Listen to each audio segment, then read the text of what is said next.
Bonjour à tous, je m'appelle Jorelis Rojas et aujourd'hui je vais vous parler d'un mouvement littéraire si intéressant nommé le surréalisme.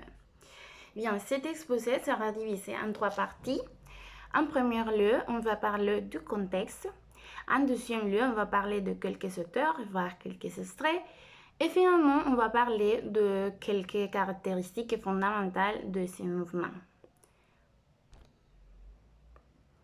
Bien, tout d'abord, qu'est-ce que c'est le surréalisme?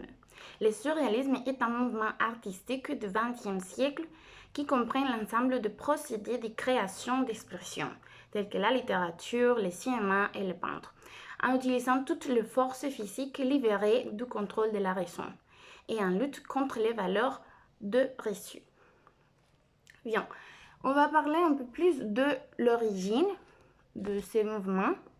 Donc, le mouvement tire son nom des sous-titres des drames surréalistes de la pièce de Guillaume Apollinaire des Mamelles de Tiresias.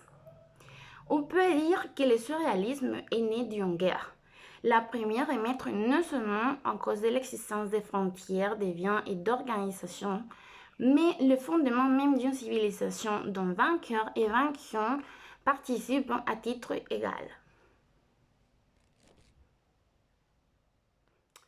Bien, le mouvement surréaliste marque son début avec le théoricien et l'écrivain André Breton, avec son publication du premier manifeste surréaliste en 1930. Aussi, on a quelques auteurs très connus comme Lee Aragon, avec son publication des mouvements perpétuels en 1926. Et aussi, on a Paul Éluard avec la publication des Capitales de douleur en 1926.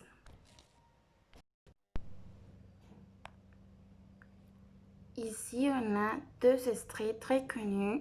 Le premier appartient au théoricien et écrivain André Breton. Le second manifeste surréalisme.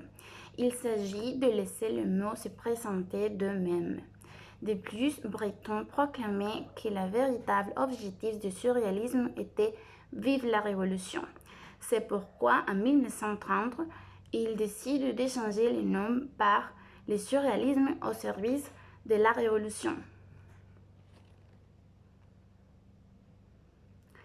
Bien, quelques caractéristiques de l'écriture surréaliste. Le mouvement surréaliste veut libérer l'homme des mouvements sociaux et mouvements moraux. L'homme qui l'empêche d'agir et qui nuit à sa force de créatrice. Le surréaliste, après le traumatisme de la guerre, les écrivains refusent l'ordre établi et le contrôle social. Ce qu'il veut, c'est de se laisser penser librement d'une manière que les autres ne peuvent pas contrôler.